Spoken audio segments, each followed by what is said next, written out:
Hello' guys, মই এয়া টমটম চলাওঁ দেখিছেনে? এয়া হৈছে নিম কৰিডৰ, আমাৰ নুমলীগড় শোধনাগাৰৰ কাষেদি বনোৱা টেংকাৰ ষ্টেণ্ডলৈ যোৱা। আৰু আপোনালোকক মই দেখুৱাবলৈ লৈছোঁ এটা বিশেষ ডাঙৰ এটা কথা আৰু কাম-কাণ্ড, মানুহৰ কাম-কাণ্ডবোৰ কেনেকুৱা গম পায়নে?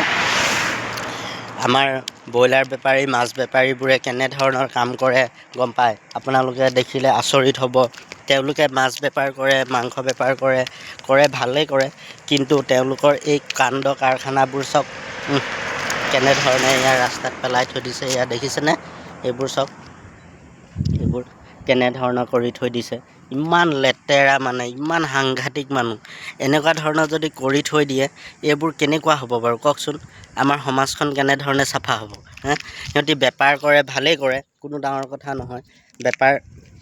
বেপাৰ কৰে, পইচা উপাৰ্জন কৰে, ঘৰ চলায়, নিজৰ ভাল ব্যৱসায় কৰে, কিন্তু এইবোৰ জাবৰ আৱৰ্জনাবোৰ, এইবোৰ ব্ৰইলাৰ পেটু, এইবোৰ দেখিছে?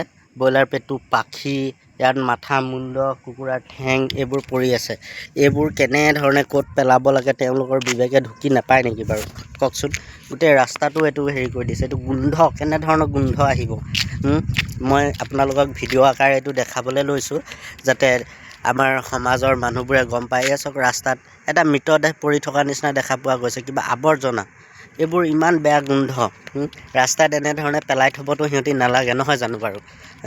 আমাৰ ইমান ধুনীয়া এইটো পকা আলিটো চাওকচোন, ইমান ধুনীয়া ৰাস্তা। নিম কৰিডৰ এইটো ক্ৰিয়েট কৰিছে আমাৰ মোদী চৰকাৰ মোদী আহিছিলে যেতিয়া, আমাৰ হিমন্ত বিশ্ব শৰ্মা ডাঙৰীয়া আহোঁতে এয়া ৰাস্তা বনাইছিলে। আৰু এনেকৈ যদি জাবৰ আৱৰ্জনাবোৰ পেলাই থৈ দিয়ে, ৰাস্তাৰ দুই কাষে পৰি থাকে কেতিয়াবা। মই বহুত জেগাত পাইছোঁ। এয়া আপোনালোকক দেখাই দিছোঁ যে এনেকুৱা ধৰণে তেওঁলোকে কৰিব নালাগে আচলতে, হয়নে বাৰু?